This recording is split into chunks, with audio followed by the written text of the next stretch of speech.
All right, we are recording. So now I'm going to share my screen again here.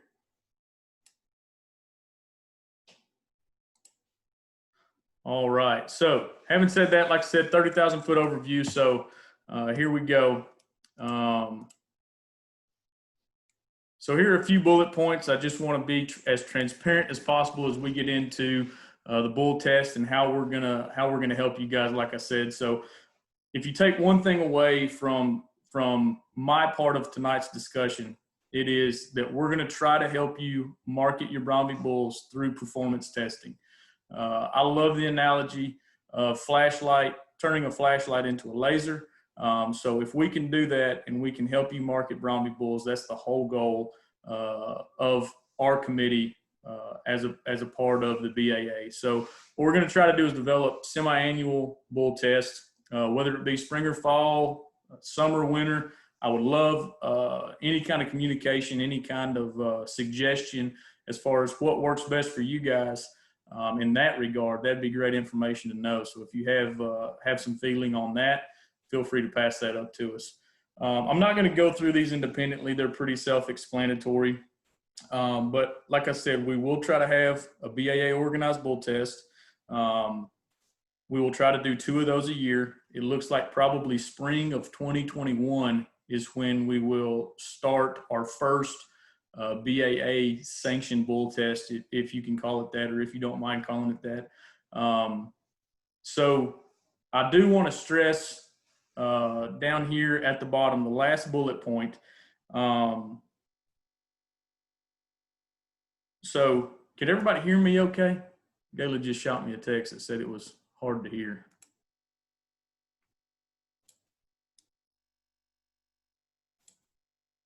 All right, I'm gonna keep rolling here. Sorry about that, guys. All right, so at the bottom of this, individual performance testing support throughout the year. So like I said, we're gonna focus our all right, thank y'all for that feedback there.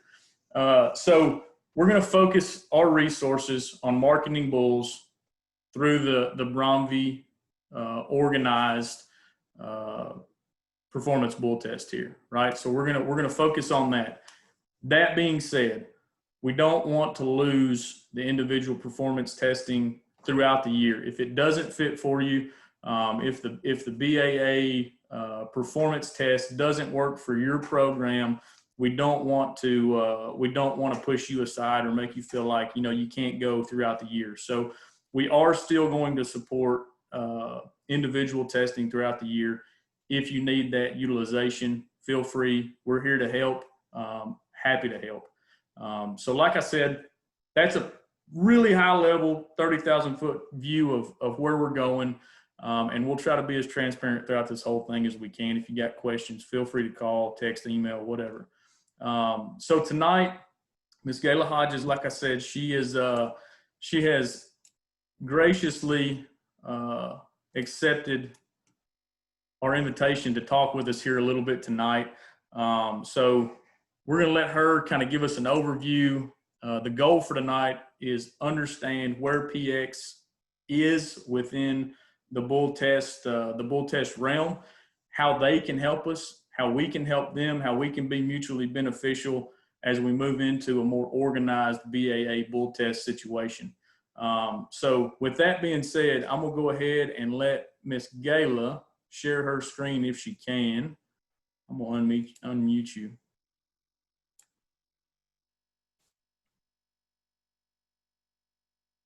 Bear with me.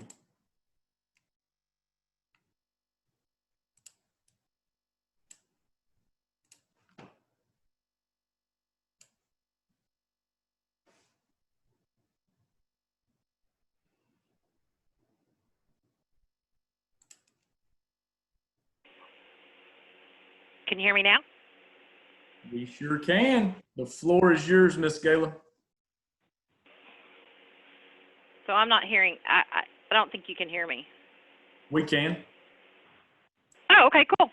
Okay, so let's see if you can. I still don't have a shared screen. Have you disabled me or enabled? You should be enabled to. Hey, Evan, this is Mark. Gayla, it should be on your bar. If you drag your cursor down towards the bottom of the screen, you should get a green message that pops up that says share screen. That's what you have to click from your end. Right, and it's saying host disabled participant screen sharing. So I think he has to enable. Let me figure that out real quick. What about now? Gayla, you sound good, by the way. I know you're concerned. I can hear you good. Okay, that's I think that's it. Can you hear me? We can, and you have started sharing. You're on deck. I can barely hear you guys, but so Evan, give me the thumbs up if you can hear me clear. Yes, ma'am. You're good to go.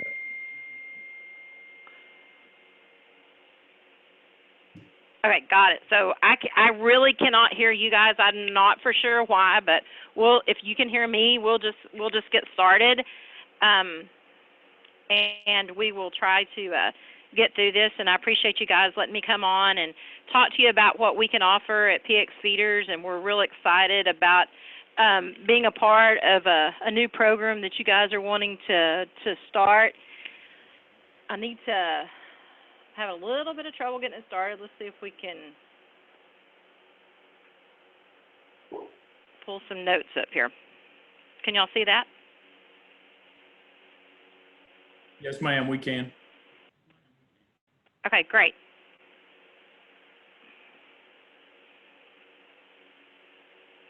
So just a little bit of background about PX Feeders. We're a family-owned operation, and we're located in Evant, Texas, which is just pretty much, if you put a dot in the middle of Texas, that's where we're at. We're about 60 miles west of Waco, Texas. So if you know where Waco is, we're right between Waco and Brownwood. We came originally from a dairy background. We milked about 1,000 dairy cows for a long time, and then we also got in the feeding business. And at some point, we decided we had to do one or the other, and so we really liked where the feeding side was going, so we sold out of our dairy and went straight to feeding cattle. And we've taken the technology side from the dairy industry and decided that we really wanted to be on the cutting edge as much as we could. So my dad, Donald Parrish, my brother, John Parrish, the little girl that's in the picture here is my brother's daughter. So all of our kids are involved in it as well.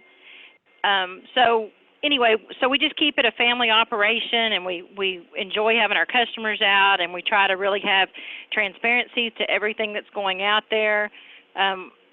We offer a lot of services out there. We do bull testing and heifer development, as you know. We also finish cattle. We do backgrounding. We do AI work. We do embryo work. So pretty much everything that you can do to an animal, we do at PX Feeders. So when we started a few years ago, getting more and more into our data collection on the bull and heifer side of it, we started running, I don't know, maybe about 3,000 head of bulls through our program, and we kind of determined that another area that we're needing help was helping with people's cells and getting animals prepped for those cells. So we just kind of made it evolve into from start to finish for everybody. So we thought that as we've noticed, as we got more into the cells, we noticed some of the areas that we felt like we could help our customers out on, and that's kind of how it evolved us into getting into the GrowSafe system. So as many of you know, our GrowSafe system came from a group of customers that feed with us, and they're beef on forage guys, they're beef master guys, and they came to us and wanted to put a GrowSafe system in. Well, I had no idea, I had never heard of a GrowSafe system until 3 years ago, but really, as I learned about it, fell in love with it. So it's a phenomenal impact in the cattle industry. And it measures and records your feed efficiency in your cattle, and it helps maximize that profit for the producer. And the data that you can get out of it is just amazing. So I'm going to take you through, I don't know how many of you guys have seen a GrowSafe system, but these are some pictures that we took Oh, around Christmas time last year. So these were some new bunks that they put in. So this is one of the pins, and you can see on this is the left side of the screen. That's a GrowSafe bunk, and so that's the little gray area that right there is the bunk. They call it a node. I guess if you're from Texas, you got to call it a bunk, but we call it a bunk. So you can see that the animal's sticking their head through that. And there is an EID tag in that animal's head, or in the ear. So when they stick their head through there and eat, it monitors and records every bite that animal takes. So all day long, when they're sticking their head through there, we know what the consumption is on that animal. So as you can see, if you go over to the right-hand side of the screen, that is, and it kind of looks funny, but that far right-hand side of the screen shows you a GrowSafe water system. So every time they step up into that little cage-looking area right there, that actually captures their weight while they are drinking. So all day long, we know what they're eating. We know what they're weighing every time they step on there. There's also another little system in there if we want to mark an animal, if they're off consumption or for whatever reason. I can sit at my computer and tell it, okay, every time tag number 972 comes up, I want you to spray it, and you can choose a color, a green, whatever, and I want you to mark it. And that would be for the pen riders, where they could see maybe we think we've got a problem with the animal, like if he's off intake or whatever the reason. They can see that. So really technically advanced. You can see the antennas up here on the little data boxes. That actually radios the signal back to our office. So that data goes into a computer, and then that data we do not touch. That data goes straight to Canada, or goes up in the obviously up in the cloud. And then Canada pulls it, GrowSafe pulls it, and they are able to take our data, and they are able to analyze it and get the residual feed intake of your animals. They know exactly what your animal's eating. We know the growth curves. We can look at a lot of things. It tells us a lot about these animals and what the potential of these animals are, while we do not. PX's hand is off that data. That's one point I want to make real clear here. There is no way for me to manipulate that data. I can see it. I can see it on the computer screen, but I can't change it. So if Evan calls me and says, hey, Gayla, I want to be sure 972 bull really performs well, I'm going to say, Evan, I hope he performs great, but there is absolutely nothing I can do. This is an unbiased, it is what it is. It is real-time data. It shows the good, the bad, and the ugly. But honestly, that's what you guys are after. You are wanting to prove and show the efficiency of the Brown Bay herd. And on top of that, some things that we have found out testing the Brown Bay cattle is we also see how healthy they are compared to other breeds. There's a lot of traits in addition to the residual feed intake and the average daily gain that we're going to pick up out of these tests. So really technologically advanced, and it's really something that shows us and teaches us the inside of the animal that we really just can't see, and we don't really get a good handle on if we're just feeding animals and dividing by the number of days and getting the average daily gain. We just see a lot more information here. So this is going to kind of show you what a GrowSafe cycle test would look like at PX. So typically a test is 123 days long for us. We do a 30-day warm-up. So on the first day of that warm-up, you guys can deliver your animal. So the reason we do that warm-up is because we're trying to prepare that rumen of the animal to be sure that they're used to eating a feed. We feed a little bit different feed than a lot of places because we're preparing your animal to be an athlete. We're not preparing them to be a fat animal. We want them to be an athlete. So we're trying to put on muscle. At the same time, we're trying to develop that IMF, and we're trying to be sure that we're getting enough cover on that animal that they're adequately built without coming out just super pawny fat. That's not what we want, because at the end, we're going to you're going to ask this animal to go out into the real world and to do work. And so those animals, our kind of claim to fame is our animals, our bulls and our heifers do not fall apart once they leave our facility, and it's because of the structure of our rations. So they go in this warm-up for 30 days. So we're just getting that room and ready to go in a GrowSafe test. So after and also teaching them, we have some mock setups because it's not real common to some of your animals to stick their head through a bunk like that, so those bars. So we go into the GrowSafe system then, and so for 10 days we do a warm-up actually in the GrowSafe pins. So they're having to stick their head through the bars, the actual bars, eat out of those bunks, get used to being in a smaller space, get used to stepping up and drinking water and getting weighed. So that kind of gives them a good curve in there to get used to it. Once that 10-day GrowSafe warm-up is over, then they go into a 50-day data collection period. So that's where the data is being collected. So once the data period is over, then we pull them out of the system. They go into a cool down mode, as I call it, because when they're in the GrowSafe system, there's feed out in front of them 24/7. Because we're wanting to see what they'll eat and and how many pounds they gain, so they have to have feed out in front of them consistently. So we pull them out. We're going to ultrasound them probably within day 1 to 5 of pulling them out. Typically, we really want to get it on the next day out. Sometimes that's not going to happen, but we try to do it within that 5-day window. We really want to see internally what we can see in that animal after we've been through this test. We feel like that gives us the best feedback at that point.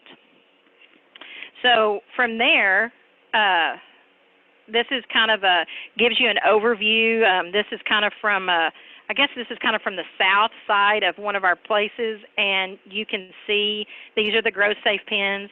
You see kind of in the middle, these set of waters are actually out from under the cover, but you can see that all of our pins are covered. There's cement up here where they're eating. Then this is regular ground out here, and it's got a slope to it to be sure that we get proper drainage if we ever do get rain. And so these animals are still continuing to go up, and they eat up in that area.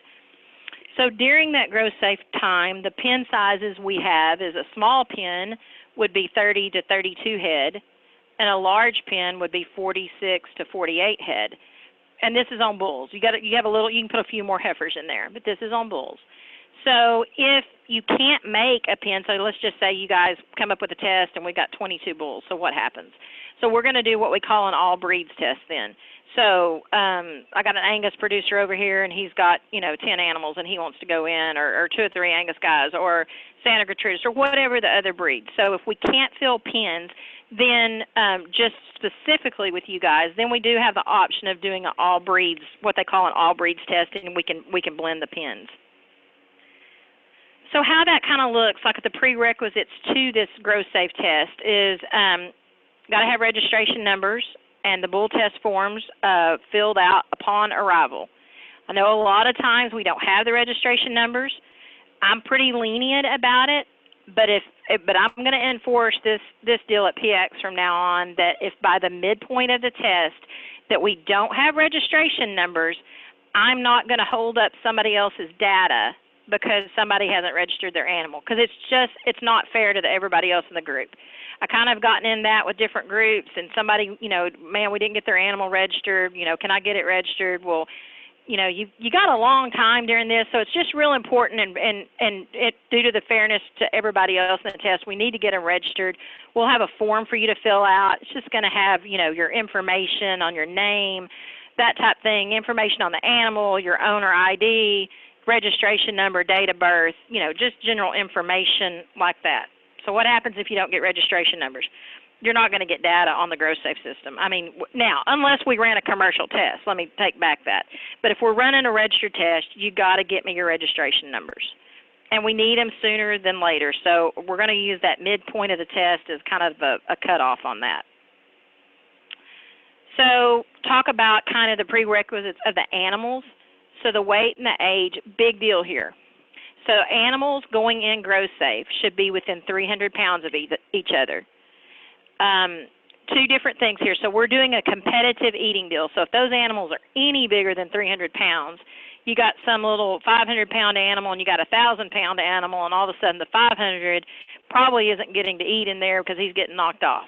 So 300 pounds of weight between the animals. They need to be 9 to 18 months old, minimum and max when they go in there, but there's a caveat to that. Those animals have to be grouped within 90-day birthday windows. So why I'm saying the 9 to 18 months old, I like the 9, 10, 11-month-old bulls. That's where we feel like that they test the best. Some people have asked us to test older bulls. That's the area GrowSafe has given me to use for a parameter. But remember that those bulls as a whole have to be within 90-day birthday windows. They just feel like that contemporary group is where that they compare to the other animals in the correct curve. Anything bigger than 90 days, I've had that happen. So let's just say that they meet the weight range and they can go in the same pen, but they're bigger. There's a bigger than 90-day birthday window. Sometimes we can accommodate that, and what we'll do is those animals are split out and they aren't ran against.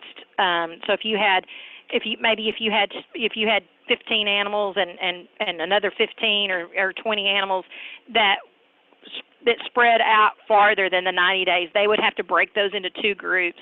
They would not run them any bigger than 90 days. So what do they have to come into PX feeders? So weaning and vaccination, super, super important. You're investing in a tremendous amount of money to find out what these animals can do, and let's just be honest, the last thing we want is them getting sick coming into PX feeders. You know, we try to keep our illnesses down, and we try to work really hard with our producers to be sure our vaccination programs, everybody's is lining up, we know what we're doing. And weaning is important too. So we tell everybody they need to be weaned a minimum of 45 days. If you're weaning and stripping and sending them in to us to test, they're going to be at a disadvantage. It's just tough on them. It's just that stress period that we don't want to see. It's not, sometimes people can't help it, and I definitely get that. But ideally, these cattle need to be weaned at least 45 days. They need minimum 1 round of vaccines, but 2 would be better. Obviously, 1 on the cow and then 1 when you wean them. But they will be revaxed when they get to PX feeders. And we've tried it both ways. We've tried aligning our vaccination program with our producers, and it just, guys, this is for your protection and it's for PX for protection, because let's say somebody uses a live vaccine and they've left that vaccine laying up in their truck for 2 days, and we know now that it's no good. You come in and you bring something in and, everybody gets sick or whatever. I mean, we're going to revac those animals upon it. We include that cost in the cost of our test that I'll talk about in a minute. But that's just super important to us that the animals' welfare and their health stays the best we can, because we're really wanting them to perform at the very top of the level. Dates. So PX feeders, we typically run a test every 60 days, or we try for that. So specific dates kind of depending on the number of cattle people want to run. So we're pretty flexible. Looking at you guys, like if you're shooting to run 2 tests a year, definitely think we could provide that for y'all.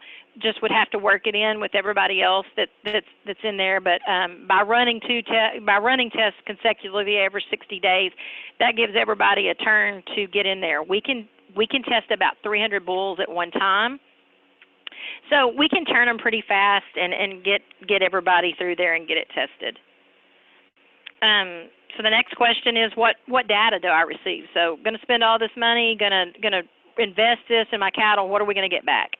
So what you're going to get back from me is you're going to get a residual feed intake number, an RFI, average daily gain, a scrotal and a pelvic measurement, a hip height, the ultrasound data, and we also run a performance index on them. So the residual feed intake data is not calculated by PX feeders. We do not calculate those numbers that GrowSafe calculates.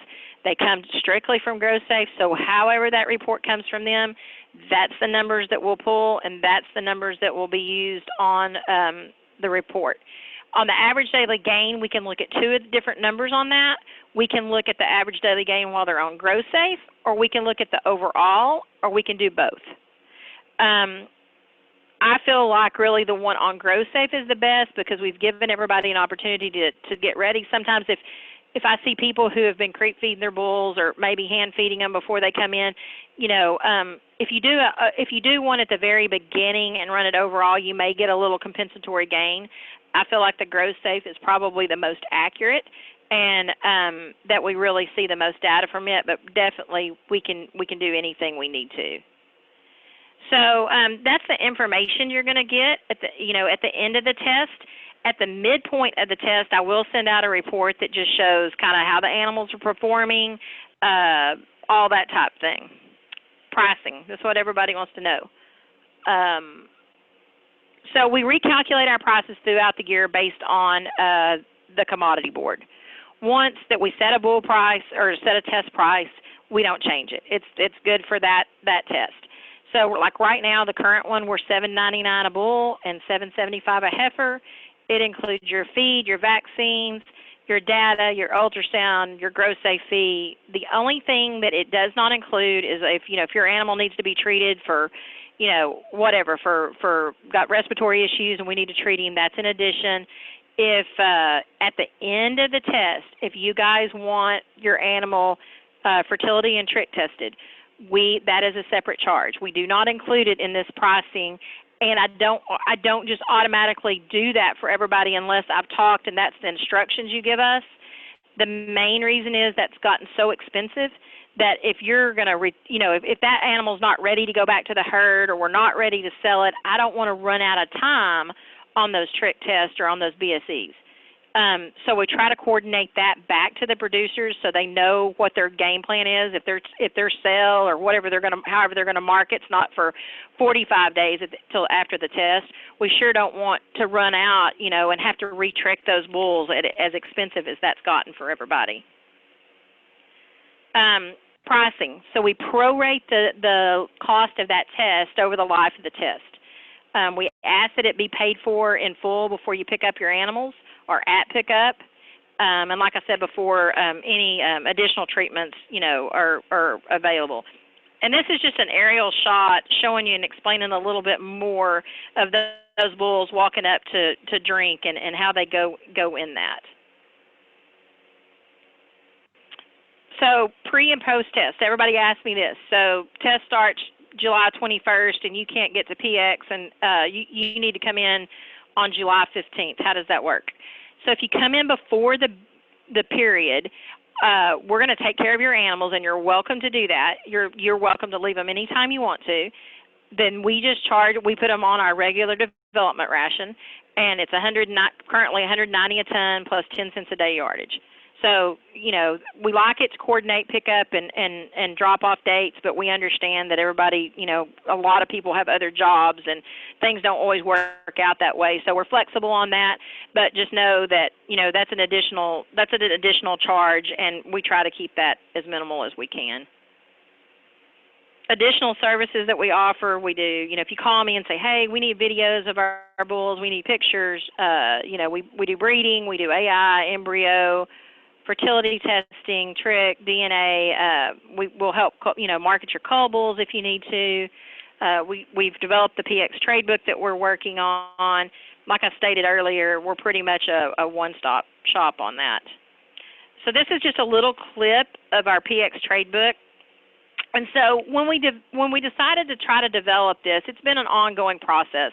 So I think the first round of it, we put about 120 animals on it. They were mixed breed, and it's an online auction site. It's pretty.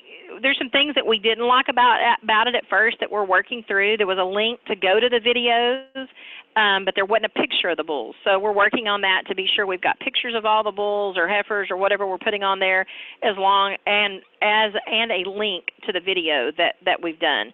We have a video pin there, and most of the time they video pretty well in that. So I did the videoing. We're welcome to. I'm definitely not a professional. We're welcome to hire a professional for that, but we do offer that. We have had a lot of hits off of it. I find that more people call and say, hey, I want to come look at them, but we're still drawing the interest of the animal. I think if we ever you guys look at wanting to do a real sale off there, how we need to look at that is we needed to look at it just the same as if you were doing a sale on Saturday, July 25th or whatever. You need advertising prior to it. You need to be sure that your members are bringing customers to it. These bulls do not sell themselves. And just because we get them up on this Facebook site or we get a sale together, you've only fought half the battle. The other half of it is it's to get those buyers there. And we need to know before that sale ever starts that we've got those animals sold, that we've got buyers there that we know are committed, that they're going to buy something within reason. And if we're waiting to the day of that sale or when this Facebook auction kicks off, it's just not going to happen. I mean, that's just part of what we're seeing. So that's my contact information. I would like to say one other thing about the sale animals. Unfortunately, not every animal should probably end up going through this program and being sold. I know that's probably hurt people's feelings, but it's just the truth. If you want to build a program, have a good bull test, and have a good sale, you got to be pretty strict on what enters the bull program, and then you got to be stricter on what is going to end up in the sale. You got to be selling the top of your crop. Do we have to find something else to do with those cull bulls? Yeah, we really may. You guys may say, hey, we may develop a rule that everybody in here, if you go through the program and you don't make the sale, you have to steer them, or they have to go to slaughter. That's up to you guys, but in order to be successful, we've really got to get the good data on them. We've got to develop a base for them, and it's not going to happen overnight. There's just a lot of work to that. At PX, we will be glad to help you guys do that. We see a lot of these groups come in here, and I kind of feel like over time we've seen the ones be successful, and we've seen the ones that aren't successful. So I think we can kind of pick out things that maybe would work with you guys and just help you put a successful program together. And that's kind of what we can offer you guys. We'd love to help in any way we can. Great, thank you, Ms. Gayla. That was so, Evan.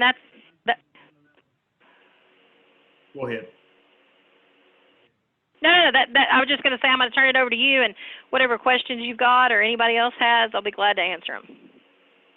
Perfect. Hey, we sure appreciate that overview. Are there any questions out there? Looping back, while you guys are thinking of questions, looping back. So there will be, like I said, some of the information surrounding the more organized tests that we're going to be targeting a couple times throughout the year. There will be a set of requirements in order to sell your bulls. As these communications become more available, we will follow up with more communication in this way. If this is what the membership likes, if you guys want to be updated through webinars, or if you'd like to be updated through email or Facebook or however you would like to be communicated to, please let us know that. But as we walk through some more of this planning phase for these bull tests, there will be more information that will be made available to you. So any questions before we get out of here?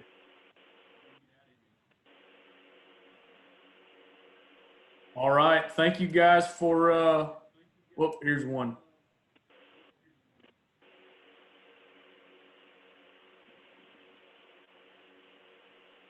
All right, so we have one question here.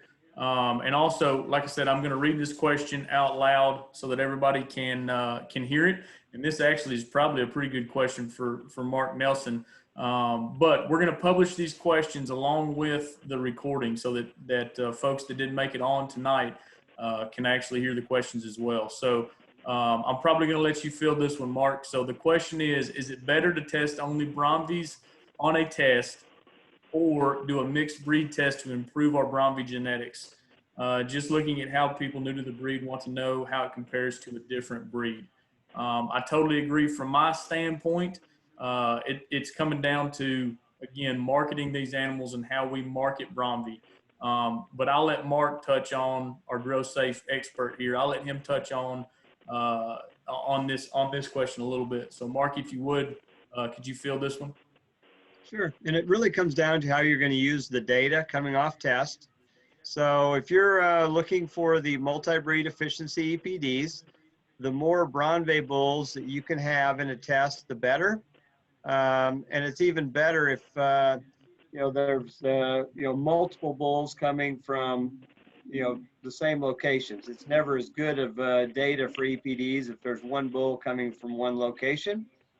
But using the RFI EPD, more brown bay bulls in a test group, the better. Now, if you want to look for marketing opportunities, if you want to say, what's my benchmark against another breed?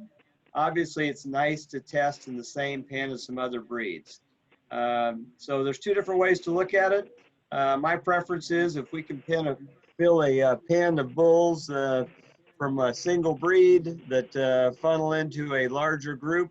Every time you have larger groups, you drive your data better. So answer can be either, but I prefer all Bronze if possible. Perfect. Thank you, sir. So the next question came in: what benefits would we get doing the BAA sanction test versus a PX test at a different time? That comes down to marketing resources and also advertising resources. So what we're going to try to do, the goal and the focus, looping back to my original statement and original screen, what we're going to try to do is use BAA as a resource to help you market your animal. So we're going to try to help market animals as they go through. I believe it was on mine there, Miss Gayla. I think it was on my first screen. We're going to try. Yeah, sorry about that. No, it's all good. We're going to try to utilize Bromby resources to market Bromby bulls. The focus will be, so that we're transparent or as transparent as possible at this time, the focus will be marketing these Bromby bulls not only to Bromby breeders, but on the larger stage. So looking into larger print advertising, we have great producers that are breeding great animals, and there's no reason that we can't market that to the commercial world. So we'll be focused pretty well solely on spending our resources, our time on marketing your bulls that go through the BAA sanction test to commercial producers across the nation through multi-breed commercial type publications.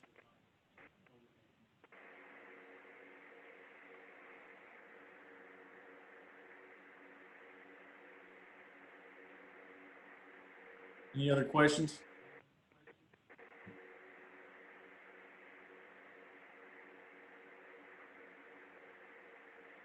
All right, if that's all we have, hey, we sure appreciate your time. If there's anything that we can do for you guys as a board, as a committee, any questions that you think of later, all of our information is published on the BAA website. You can reach out on Facebook, text, call, email, whatever's comfortable for you guys. Look for us next week as well. So Mark Nelson is actually on this call. And Mark is going to be, he's on the performance committee as well. And he's a great resource to have on the committee. But he will actually be talking next week a little bit about GrowSafe and how GrowSafe benefits us from a testing standpoint. So it's going to be very interesting next week. We'll dig in a little bit deeper for or on how we're going to test these bulls. And then subsequently, as we get the guidelines more firm, we'll be following up his discussion with a discussion about kind of the parameters of testing moving forward. So appreciate your time tonight. This will be uploaded, like I said. So if anybody has any questions, feel free to reach out. Thanks for your time.